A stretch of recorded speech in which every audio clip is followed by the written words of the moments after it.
How's she going, boys? Mike here. Welcome back to Grampie's Workshop. Well, a different kind of video today. No projects underway today. What I want to do today is talk about my YouTube channel, Grampie's Workshop. I started my YouTube channel just over 3 years ago, but I'd like to just talk about the philosophy I had when I started my channel and why I started my YouTube channel. Nanny and I, we live here in our camp. We built a camp when we were both working in central Nova Scotia on a lake. And we loved it out here at the camp. We were spending, we would just bust through the week working, and as soon as we could get in the car and get back out to the lake, the better we liked it. So we were lucky. We were able to retire when we were young. So we retired and we sold our house and moved full-time to the camp. So we have a pretty nice, comfortable, cozy spot here now.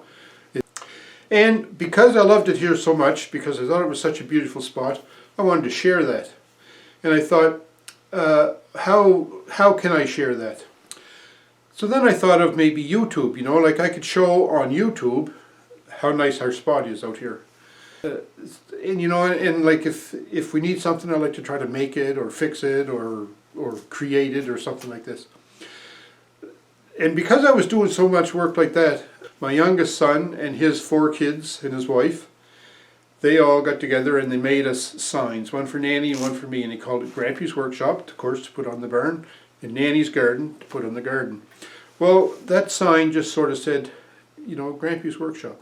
So I thought of that. We got that for Christmas, must have been 4 years ago now. And I thought about that all through the spring, Grampie's Workshop. If I start a channel, you can only look at how beautiful the lake is and the countryside for so long. But maybe a more interesting tack would be if I were to do a channel about, general repairs and maintenance and goings on around the camp.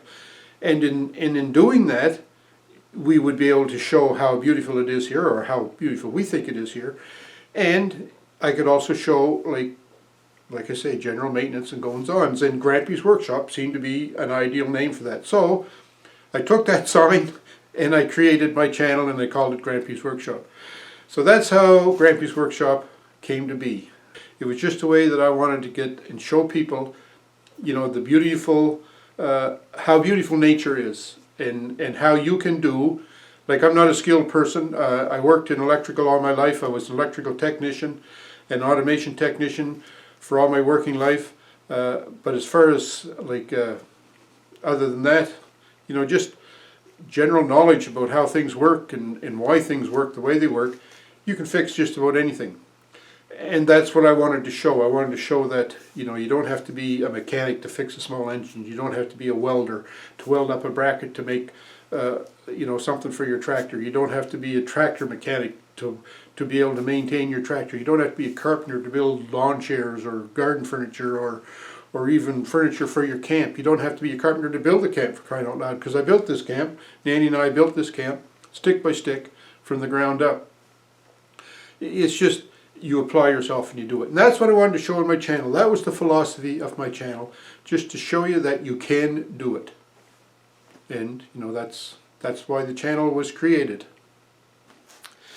So I was thinking, how am I going to go about making this YouTube channel? Well, I started watching YouTube, of course. I was watching YouTube a lot. And one of the channels that I watched a lot of was Steve Rob Reviews.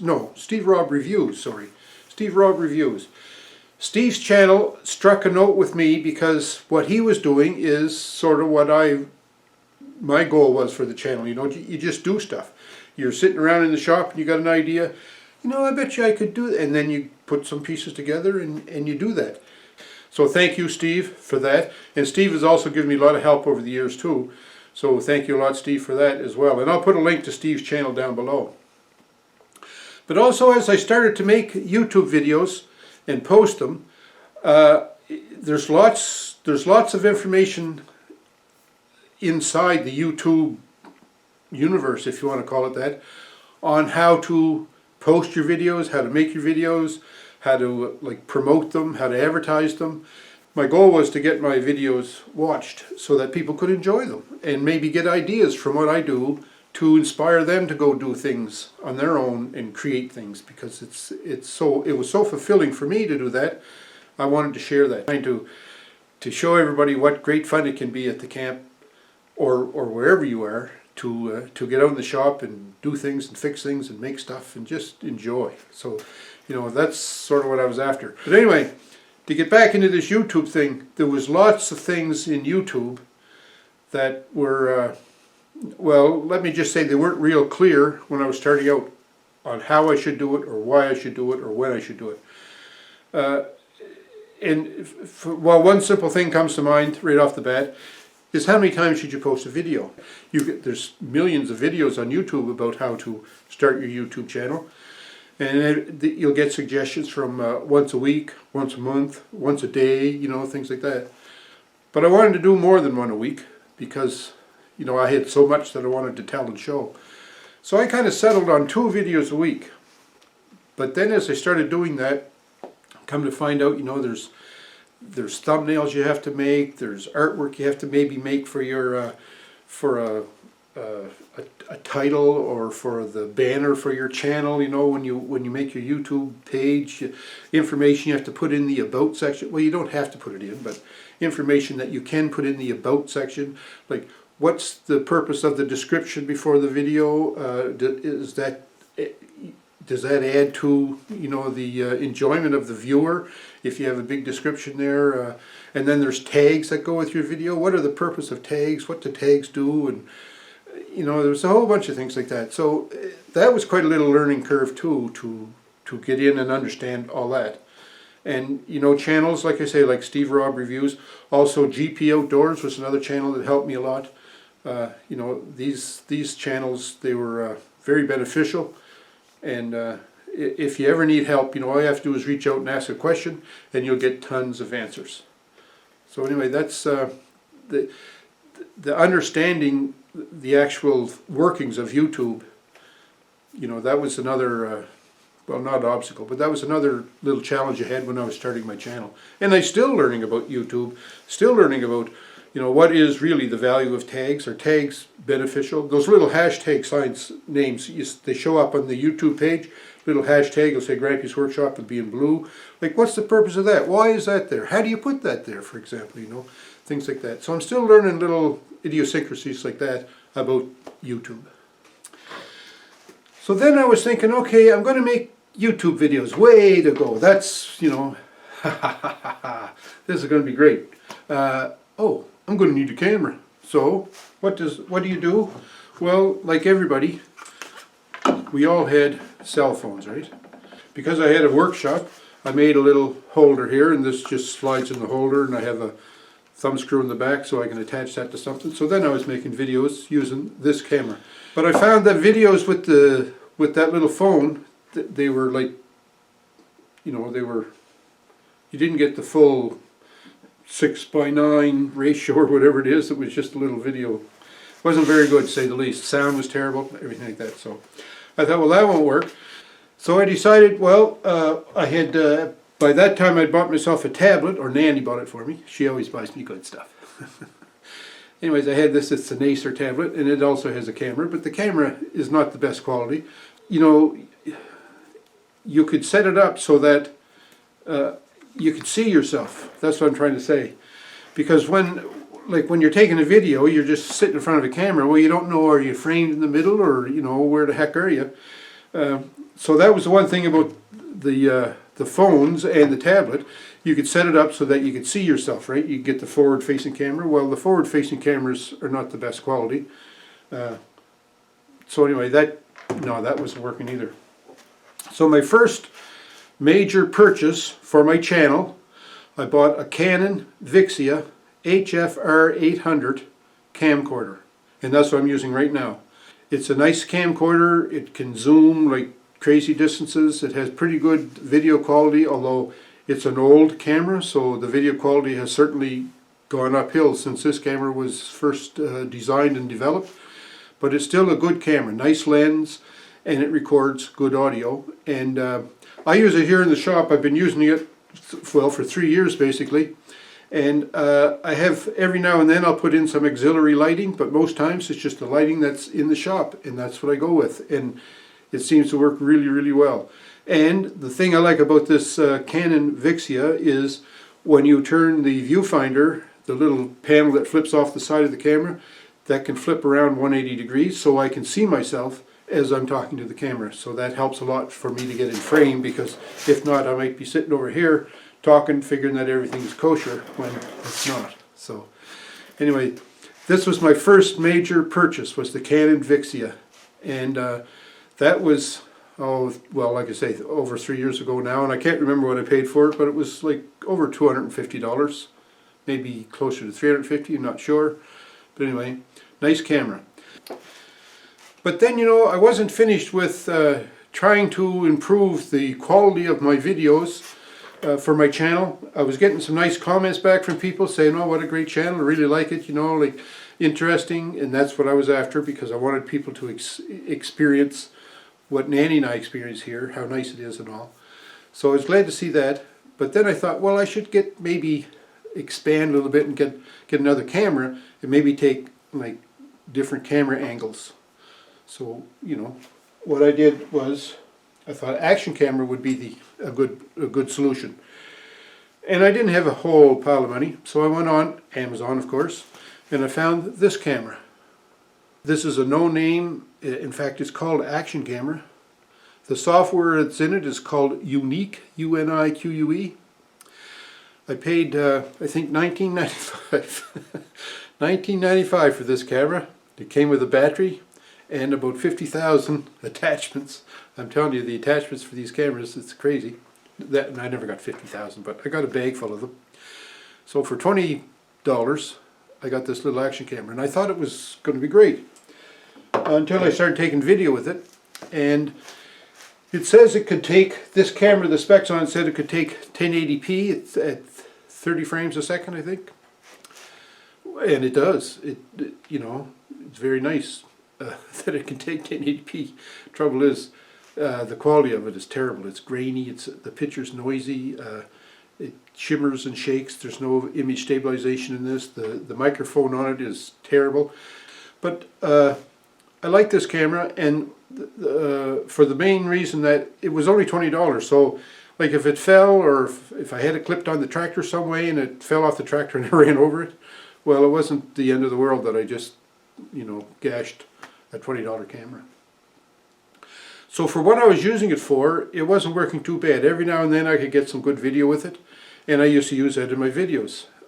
But because the video quality was so poor in these little action cameras, I was still concerned about that. I'd like to get a better camera that had better video quality. So, as you all know, a couple of weeks ago I did a review on this Akaso V50X action camera. And I must say, so far I'm very pleased with the video from this camera. It rivals what I get from the Canon.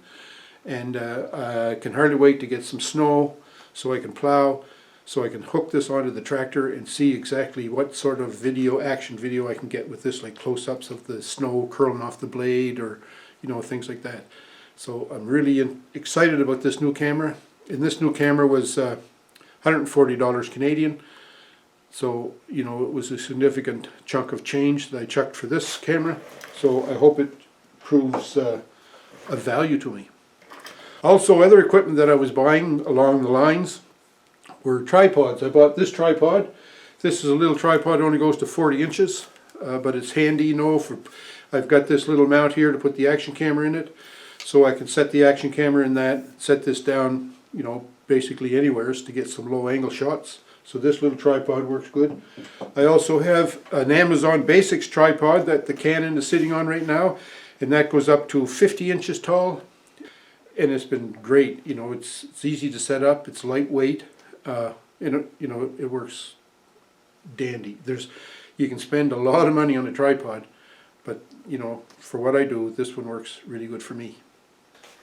So then, another thing I had to learn for my YouTube channel was video editing. Holy smokes! You know, I thought just take a video, download it to YouTube, and you're done. Well, no. You have to, well, you can just do that. But like if you want to add a title to it, or if you want to, you know, change scenes, like, you know, there's so many things come into play come time to edit a video. Well, I had no video editing experience. I didn't know first thing about it. So what do? I go on YouTube. How do you edit videos? Well, there's lots of free software around. Anyway, I came upon this software for free. It's called OpenShot video editor, OpenShot. There's lots of videos out there that shows how to use it. That's what I liked about it. Easy to get information on. It was free. It comes with regular upgrades. And it was a pretty powerful, from what I come to understand, pretty powerful video editor. So I got a copy of OpenShot, downloaded off the internet, and that's what I use to edit my videos. And the more you use that, of course, the better you get at editing. But after you edit your video, and that takes quite a little while, like for a 10 or 15 minute video, it probably takes me, well, 2 hours or more to edit it. Then you have to render your video. It's called rendering.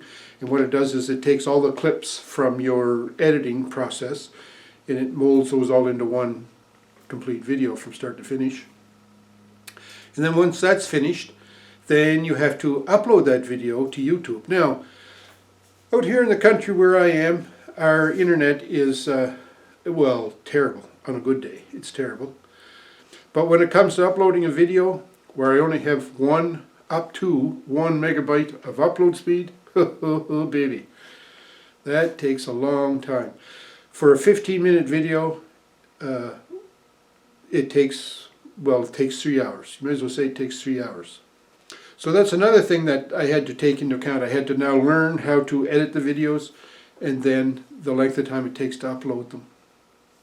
And then all the things you can do to a video for its upload, like you can add cards. Well, what the heck is a card and how do you add them? Well, cards are, if you ever notice in your video, on the top left corner of the video, a little white flag will appear and it'll have like an exclamation mark in it, and it'll say, like, you know, Grampie's Workshop playlist or something like that. Or people will say in their video, you know, it says, I'll put a link to that up here, you can be able to watch that. Well, you can link to other channels, other videos, you know, other pictures or something like that when this little window appears. So how do you do that? You know, where do you put those? How do you put those in your video? You know, all that was a pretty steep learning curve for an old fellow living in the woods. But anyway, I'm muddling through it and getting on pretty good at it, I think. So, but you know, that's just another thing that you had to do, is you had to learn about video editing. Alright, so my channel now is, you know, it's just over 3 years old, like I say.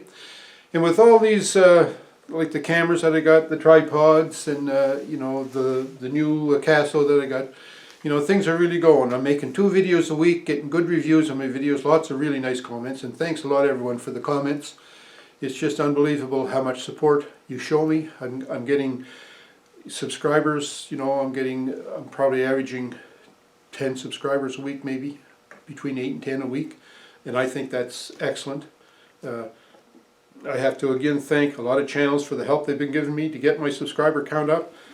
The support you get in the YouTube community, like I wanted to get into YouTube so I could show, you know, how lucky I am to be here at the camp, but like, what's coming back is 10 times more than what I'm putting in. It's just unbelievable. So, and you'll be surprised, the YouTube community, it has renewed my faith in humanity, because there's so many good people on YouTube out there that are just dying to be nice, it seems. So anyway, that's all I'd like to say about that. But the YouTube community is top notch in my mind. But anyway, my channel has been growing, and because in no small part to all the help that I've been getting and from all you viewers. And I ended up last December, actually no, it was last October the 11th, I'm just checking here, last October the 11th I managed to break through the 1,000 subscriber mark. Now, to get monetized on YouTube, I never started YouTube to be monetized. I'm not interested much in that. But here I was at the state where I could be monetized if I wanted to be. In order to be monetized on YouTube, you have to have a couple of things. You have to have 1,000 subscribers, and you have to have 4,000 hours of watch time in a year. I was eligible for monetization. And again, when you dig into YouTube, you find out that once you become eligible for monetization, you have to apply to the division of Google or YouTube or whatever it's called, AdSense. AdSense, AdSense. AdSense is the wing of YouTube that looks after putting all the advertisements that you see in the videos. So anyway, I had heard that in order to get monetized, you have to apply to AdSense. And I also heard, through watching videos on YouTube, that it could take up to maybe 3 months to get approved by AdSense to be monetized. Because I achieved 1,000 subscribers and I had over 4,000 hours of watch time, I was notified that I was eligible for monetization if I wanted to apply. So I thought about it for a while, and I thought, no, I'm not into monetization. I don't really want to be monetized. I don't want to sell stuff on my channel. You know, I'm not doing YouTube to make money. That's what I'm trying to say. I'll promote things and I'll advertise things, or I'll talk about things, not necessarily advertise them, but I'll talk about them, let you know what I think about them, what my honest opinion is of them. But I don't want to be tied into any kind of promotion, or I don't want to be selling, I don't want to be selling a Casio V50X cameras, for example, right? I thought, well, I may as well apply for it. What the heck, right? What the heck? It's going to take 3 months to get approved. So anyway, before the end of the year, I applied, and I thought I did all the paperwork, crossed all the I's, dotted all the T's. And anyways, I got approved. I got approved, I think, within a week for monetization. Surprised the pants right off me. So I thought, well, this must be a sign, right? So one of the things that happens when you apply for monetization is, I always thought, like, I wanted to get my first nickel that I made from YouTube, and I wanted to put it up on the wall in a plaque somewhere, you know, and say, there's money I made from YouTube. Well, YouTube don't send you money, per se. They put deposits in your bank account. So one of the things AdSense wanted was my bank account information. So, yeah, all right, I'll send that away to them. So I sent it to them. But what they do then is say, they want to verify that, in fact, this is your account, and ta-da-da-da-da-da. They say, we're going to send you some money, a token amount of money, and then you let us know when that money arrives. So that was my very first payment ever from YouTube. My very first payment was this little token amount of money that they sent. It had nothing to do with how many videos I made, or how many watch hours I had, or how many subscribers I had. This was just a token amount. So I was excited about that, right? Because like my first nickel I was going to frame and put up on the wall. It wasn't a nickel. In fact, what they did was they sent me 77 cents to my bank account. I don't know where that money, or where that amount came from. But anyway, I made up this plaque. So I hope you can see it good. I hope the light's not glaring off it. I just made this plaque myself. $0.77. My first payment from YouTube. Oh, baby! I died and went to heaven. I got her made in the shade now. On the 29th of December, 2020. So I never thought anything more of it. And then I just, continued through. That was the 29th of December. So then, well, here it is, the end of January. And the other day we get this notice from AdSense. It's a deposit from AdSense. This turns out to be my first real money made from YouTube. So I don't have a big plaque or anything like that. It says automatic payment to the bank account, blah, blah, blah, blah, blah. $229.67. $229. Well, I blew most of that buying that Casio camera. I also got a couple of new batteries for my Canon, so that money's gone. The Canon itself costs probably over $300. The tripods were like $20, $30, $40. So I'm still in the hole. I'm not making any cash here, doing my YouTube channel, but I am getting money. I don't know how much money I'm going to get next month, if I get any, but this month I got $229. Gotta love it. So, that's that's a pretty long and lengthy description of Grampie's Workshop channel. I hope you're still awake. Thanks a lot for sticking with me right through to the end of this if you did, or if you just skipped through just so you could see the whiteboard. I hope you appreciate the whiteboard today. I don't know. You know, YouTube, if you're thinking of getting a YouTube channel started up, I would just say go for it. You've got nothing to lose and everything to gain. It's a great hobby, it's good fun. One thing it has done for me is it's forced me to get at projects that I've been thinking about doing for a long time. It forces me to get them done because I need content for videos, right? And like I say, it's a great hobby, and if you're thinking about doing it, get her done. Jump on the bandwagon. It's good fun. And in the meantime, you get to see lots of new subscribers. Thanks a lot for dropping by. I appreciate it. And you have regular viewers that you know, they very rarely ever miss one of your videos. And that's wonderful to see too. So thanks for watching. I hope you enjoyed this. I hope it wasn't too boring. I hope it maybe, if you're thinking about starting a channel, I hope this might have been a little boost that you need to get your channel going. And stay safe, stay warm. Good luck with your channel, and we'll talk to you.